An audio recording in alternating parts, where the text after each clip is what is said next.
बहुत समय पहले की बात है।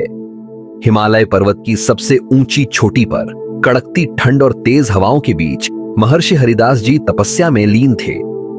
चारों ओर बर्फ की सफेद चादर बिछी थी, सूर्य की किरणें भी वहां कम ही पहुंच पाती थीं। ऐसे कठोर वातावरण में भी महर्षि हरिदास जी अडिग भाव से बैठकर भगवान शिव की आराधना कर रहे थे। उनका मन पूर्णतः शिव भक्ति में डूबा हुआ था और ओम नमः शिवाय के मंत्र से संपूर्ण पर्वत गूंज उठा था।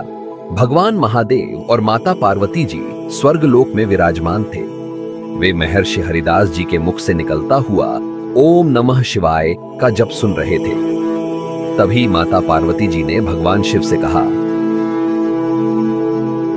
हे प्रभु, देखिए महर्षि हरिदास कितनी श्रद्धा और भक्ति से आपका नाम जप रहे हैं। उनकी सच्ची तपस्या से मैं अत्यंत प्रसन्न हूँ। आप महर्षि हरिदास जी के पास जाइए और उन्हें अपने दर्शन दीजिए। हे देवी, आप सच कहती हो। महर्षि हरिदास जी मेरी भक्ति में पूर्णतः लीन हैं और मुझे उन्हें शीघ्र ही दर्शन देने चाहिए। अब हम अभी नंदी को बुलाते हैं और महर्षि हरिदास जी को दर्शन देने के लिए प्रस्थान करते हैं।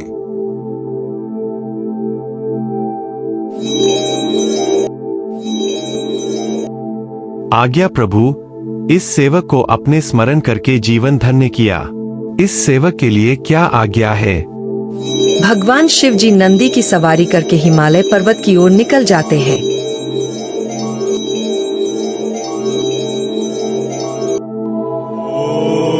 महर्षि हरिदास जी अपनी गहन तपस्या में लीन थे। उनका मन पूर्णतः प्रभु के ध्यान में मग्न था।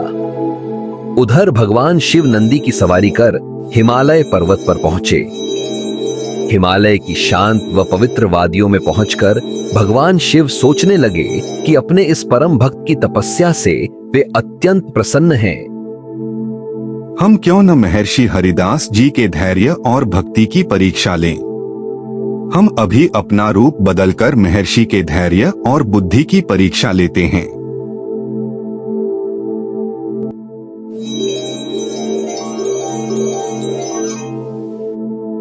हरिदास जी की तपस्या की परीक्षा लेने के लिए यह भेष धारण करना सही है। हम अभी जाते हैं और महर्षि की परीक्षा लेते हैं। यदि वे परीक्षा में सफल हुए तो हम उनकी सारी मनोकामनाएं पूर्ण करते हैं। मुनि का रूप धारण करके भगवान शिव जी महर्षि हरिदास जी के पास चल देते हैं। महर्षि अपनी तपस्या में लीन थे। तभी भगवान महादेव उनके पास आते हैं और महर्षि को पुकारने लगते हैं। हे महर्षि, अपनी आंखें खोलिए। हम आपसे हिमालय पर्वत का मार्ग जानना चाहते हैं। आप अत्यंत ही ज्ञानी और शिवभक्त जान पड़ते हैं। हे मुनिवर, अपनी तपस्या से क्षण भर विराम लेकर हमारी प्रश्नों का उत्तर दीजिए। आपका बड़ा आभार होगा। हे मुनि, मैं आपसे क्षमा चाहता हूँ। मैं इस पर्वत पर कई वर्षों से भगवान शिव की आराधना कर रहा हूँ। इसी कारण अपनी तपस्या द्वारा भगवान शिव को प्रसन्न करना चाहता हूँ और उनसे वरदान प्राप्त करना चाहता हूँ। हे ऋषिवर, आप मुझे अत्यंत ही ज्ञानी दिखाई पड़ते हैं। कृपया आप मेरे प्रश्नों का उत्तर दीजिए। आपकी बड़ी कृपा होगी। जी मुनिवर, अवश्य पूछिए। मैं आपके प्रश्नों का यथासंभव सही उत्तर देने का पूरा प्रयास करूंगा। कृपया निसंकोच अपने प्रश्न प्रस्तुत कीजिए। हे मुनिवर, आप किस उद्देश्य से इतनी कठोर तपस्या कर रहे हैं? आपके अनुसार सच्ची भक्ति क्या केवल पूजा से होती है? मेरे अनुसार सच्ची भक्ति केवल पूजा पाठ तक सीमित नहीं होती। सच्ची भक्ति तो शुद्ध मन, सच्चे कर्म, करुणा, सत्य और संयम से होती है। आपका उत्तर बिल्कुल सही है। संसार में सबसे बड़ा ज्ञान आपके अनुसार क्या है? कृपया मुझे इसका उत्तर दें। संसार में सबसे बड़ा ज्ञान स्वयं को पहचानना और सत्य के मार्ग पर चलना है। यही ज्ञान मनुष्य को अहंकार से मुक्त करता है और ईश्वर की अनुभूति कराता है। इससे जीवन में शांति, करुणा और धर्म का उदय होता है। हे महर्षि, आपने मेरे सभी प्रश्नों के उत्तर सत्य सत्य देकर मेरे हृदय को संतोष प्रदान किया है। आपकी तपस्या सफल हुई है और आपका जीवन ज्ञान व सत्य के प्रकाश से आलोकित हो गया है। हे महर्षि, आपकी कठोर तपस्या पूर्णतः सफल हुई है और हम आपकी साधना से प्रसन्न हैं। अब कृपा करके बताइए, आपके हृदय में कौन सी मनोकामना है? हे महादेव, आपके पावन दर्शन पाकर मैं धन्य हो गया हूँ। मैं आपसे एक वरदान की याचना करता हूँ। कृपा करके मुझे ऐसा असुर बना दीजिए जिसे कोई भी मार न सके। मेरी मृत्यु किसी देव, मनुष्य या अन्य लोकवासी के हाथों न हो। मेरी मृत्यु केवल मेरी ही असुर प्रजाति से संभव हो। न मुझे धरती लोक में कोई पराजित कर पाए, न ही स्वर्ग लोक में कोई मेरा अंत कर सके। हे ऋषिवर, मैं तुम्हारी तपस्या से प्रसन्न हूँ। वरदान देता हूँ, कोई तुम्हें न मार सकेगा। तुम्हारी मृत्यु केवल असुर प्रजाति से होगी। यह मेरा वरदान है, तथास्तु। इतना कहकर भगवान शिव वहीं अंतर्ध्यान हो गए और संपूर्ण तपोवन शिवमय शांति से भर उठा। तभी मुनिराज शिवजी के वरदान के प्रभाव से दिव्य तेज से युक्त होकर असुर रूप में प्रकट हो गए और जोर जोर से हंसने लगा।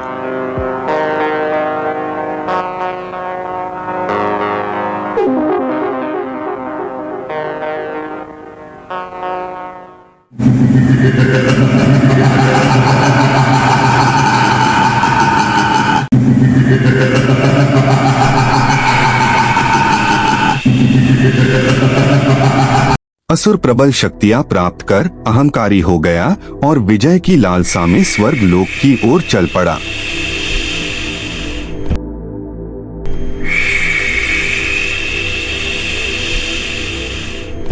इधर स्वर्गलोक में इंद्र भगवान के भव्य और दिव्य दरबार में समस्त देवताओं की विशाल सभा सजी हुई थी, जहां धर्म, सुरक्षा और लोक कल्याण पर गंभीर विचार चल रहा था।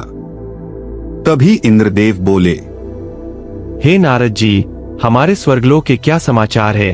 क्या देवगण, ऋषिमुनि और समस्त लोकवासी सभी कुशल मंगल से है? कहीं स्वर्ग या पृथ्वीलोक में कोई संकट, चिंता या अशांति तो नहीं व्याप्त हो रही है? कृपया विस्तार से बताइए।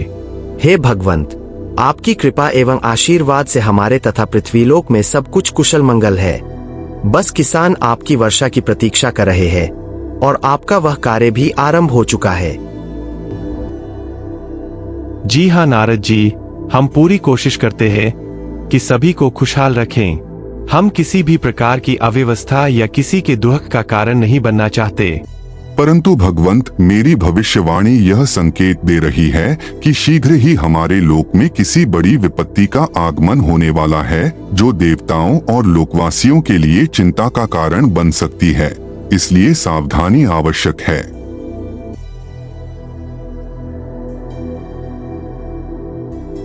तभी वहां एक राजदूत घबराते हुए आता है और कहता है, हे देवगण, एक अत्यंत गंभीर समाचार लेकर आया हूँ, जिसे तुरंत आप सबके समक्ष प्रस्तुत करना आवश्यक है। महाराज, स्वर्गलोक में एक असुर ने आक्रमण कर दिया है। उसने हमारी सेना को मार डाला और अब वह हमारे महल की ओर बढ़ रहा है। कृपया महाराज, आप कुछ उपाय करें और हमारी रक्षा करें। क्या एक राक्षस हमारे स्वर्गलोक में आक्रमण कर रहा है? यह कैसे संभव है? चलो, हम स्वयं जाकर देखते हैं। तुम मेरे साथ आओ। सभी देवगण सुन ले, हम उस असुर का वध करने जा रहे हैं। स्वर्गलोक की रक्षा के लिए अब विलंब नहीं होगा। असुर की खबर सुनते ही इंद्रदेव शीघ्र ही उठ खड़े होते हैं और उड़ान भरने के लिए दरबार से बाहर निकल पड़ते हैं।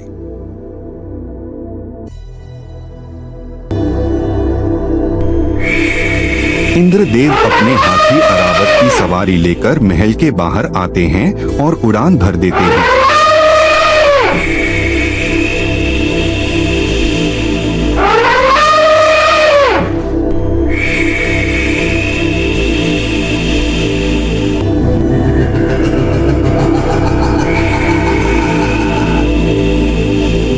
कुछ ही क्षणों में इंद्रदेव और असुर आमने सामने आ गए।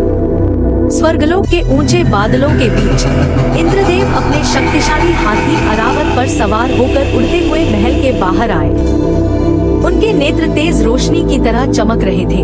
गुस्सा और न्याय की भावना उनके शब्दों में झलक रही थी। सामने भयंकर असुर खड़ा था। उसका रूप डरावना और शक्ति से भरा हुआ, आंखों में अहंकार और क्रोध की आग। हवा में बिजली और गरज जैसी आवाज गूंज रही थी।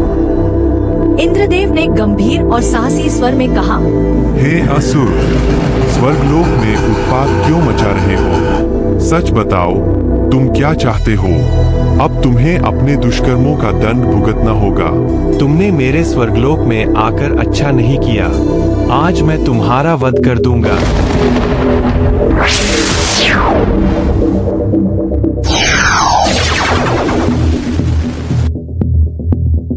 असुर और इंद्रदेव के बीच भयानक युद्ध शुरू हो जाता है।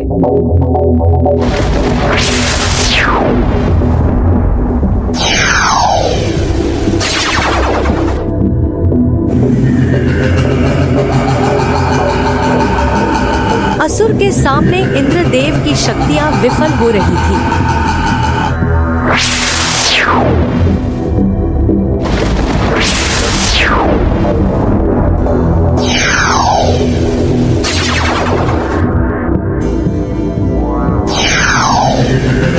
असुर अपनी असीम शक्तियों से इंद्रदेव को पराजित कर देता है। इंद्रदेव अपनी जान बचाकर वहां से निकल जाते हैं। असुर इंद्रदेव को हराकर अत्यंत खुश हो जाता है और जोर जोर से हंसने लगता है।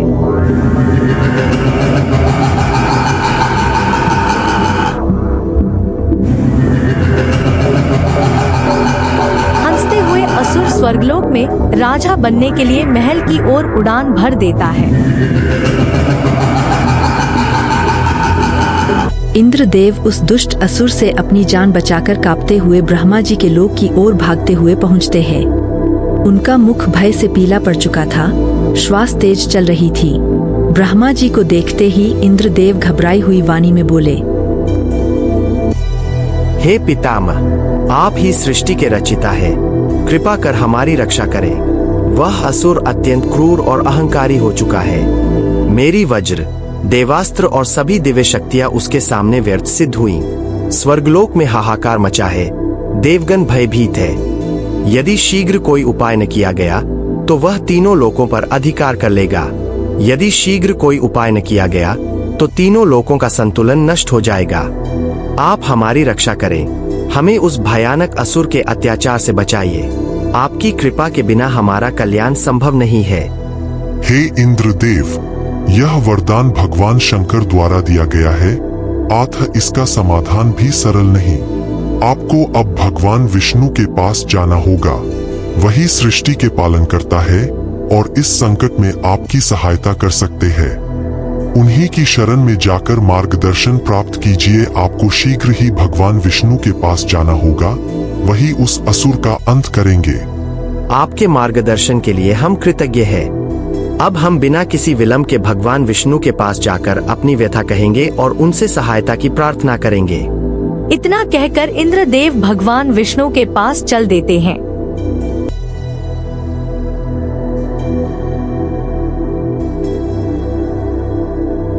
हे सृष्टि के पालनहार, आपको मेरा प्रणाम। हे इंद्रदेव, कहिए आप कौन सा समाचार लेकर पधारे हैं? स्वर्गलोक में सब कुशल मंगल तो है ना? आपके मुख पर गहरी चिंता की रेखाएं क्यों दिखाई दे रही है? अवश्य कोई गंभीर कारण होगा। हे देवराज, विस्तार पूर्वक बताइए, क्या स्वर्गलोक में सब कुशल मंगल है या कोई संकट उत्पन्न हो गया है? हे सृष्टि के रचिता, हे पालनहार प्रभु, स्वर्गलोक में एक भयंकर असुर आ पहुंचा है। वह निर्दयता से देवताओं का संहार कर रहा है। उसकी शक्तियां मानो असीम और अपराजेय है। वह स्वर्गलोक पर अधिकार कर स्वयं को अधिपति घोषित करना चाहता है। मैंने उससे युद्ध किया, परंतु मेरी समस्त शक्तियां उसके सामने निष्फल सिद्ध हुई। किसी प्रकार प्राण बचाकर आपकी शरण में आया हूँ। प्रभु, हमारी रक्षा कीजिए और उस दुष्ट असुर से स्वर्गलोक को मुक्त कराइए। हे इंद्रदेव, जिन्हें आप असुर समझ रहे हैं, वे वास्तव में महर्षि हरिदास है। अपनी कठोर तपस्या और अटूट भक्ति से उन्होंने भगवान शंकर को प्रसन्न किया था। महादेव ने उन्हें ऐसा वरदान प्रदान किया कि न कोई देवता उन्हें मार सकता है और न कोई मनुष्य उन्हें पराजित कर सकता है। अब उन्हीं अद्भुत शक्तियों के अहंकार में वे स्वर्गलोक पर अधिकार करना चाहते हैं। देवराज, उनका अंत केवल उनकी ही असुर जाति का कोई योद्धा कर सकता है, अन्यथा उनका वध संभव नहीं। इसलिए इस संकट का समाधान साधारण नहीं, अत्यंत विचार और उचित योजना से ही संभव होगा। हे प्रभु, अब आप ही हमारी अंतिम आशा है प्रभु। हमें अपने चरणों में स्थान देकर इस संकट से मुक्ति प्रदान करें। इतना कहकर इंद्रदेव वहां से विनम्रता पूर्वक प्रस्थान कर जाते हैं। भगवान विष्णु गंभीर भाव से उनके नेत्रों में गहन चिंतन झलकने लगता है। उस असुर का वध कैसे किया जाए? अब केवल एक ही उपाय शेष है। हमें अपना दिव्य रूप परिवर्तित कर उसी असुर जाति का स्वरूप धारण करना होगा, तभी उसके वरदान का प्रभाव निष्फल होगा। उचित समय पर हम उसके अभिमान का अंत करेंगे और स्वर्गलोक को पुनः सुरक्षित कर धर्म की स्थापना करेंगे। यह निश्चय कर भगवान विष्णु तुरंत अपने दिव्य स्वरूप का त्याग कर असुर जाति का रूप धारण कर लेते हैं। उनके तेज में अब भी दिव्यता झलक रही थी, परंतु बाह्य रूप पूर्णतः असुर जैसा प्रतीत होता था। धर्म की रक्षा के संकल्प के साथ वे शीघ्र ही उस महर्षि बने असुर के अंत हेतु प्रस्थान कर जाते हैं। उधर वह असुर स्वर्गलोक की ओर बढ़ रहा होता है। तभी मार्ग में उसके सामने उसी की जाति के रूप में एक पराक्रमी असुर आकर खड़ा हो जाता है। उसे देख असुर क्रोध से गर्जना करता है। कौन हो तुम जो मेरे मार्ग में अवरोध बनकर खड़े हो? क्या तुम्हें मेरे सामर्थ्य का ज्ञान नहीं? मैं स्वर्गलोक का अधिपति बनने चला हूँ। जो भी मेरे मार्ग में आएगा उसका विनाश निश्चित है। यदि अपने प्राणों से प्रेम है तो मेरे मार्ग से तुरंत हट जाओ। मुझे स्वर्गलोक का अधिपति बनने से कोई शक्ति नहीं रोक सकती। हे असुर, अपने हृदय में उठे इस अहंकार को त्याग दो। स्वर्गलोक में अधर्म और अन्याय फैलाना उचित नहीं। शक्ति का उपयोग संरक्षण के लिए होता है, विनाश के लिए नहीं। अभी भी समय है, वापस लौट जाओ, धर्म का मार्ग अपनाओ और अपने तप का सम्मान करो। अरे मूर्ख, मुझे उपदेश देने का साहस कैसे किया तुमने? यदि तुरंत मेरे मार्ग से नहीं हटे तो मैं तुम्हें यही समाप्त कर दूंगा। मेरे क्रोध की ज्वाला से देवता भी कांप उठते हैं। मेरे संकल्प के बीच जो भी आएगा उसका अस्तित्व मिटा दूंगा। इसलिए अंतिम बार चेतावनी देता हूँ, मेरे मार्ग से हट जाओ, अन्यथा परिणाम भयंकर होगा। असुर के इतना कहते ही वातावरण में भयंकर तनाव छा जाता है। उसी क्षण भगवान विष्णु और उस असुर के बीच भीषण युद्ध आरंभ हो जाता है। आकाश गर्जना से गूंज उठता है, दिशाएं कांपने लगती हैं और उनके दिव्य अस्त्र शस्त्रों की टकराहट से प्रकाश की प्रचंड ज्वाला फैल जाती है। घमासान युद्ध के पश्चात भगवान ने अपनी दिव्य शक्ति से उस दुष्ट असुर का अंत कर उसे भस्म कर दिया।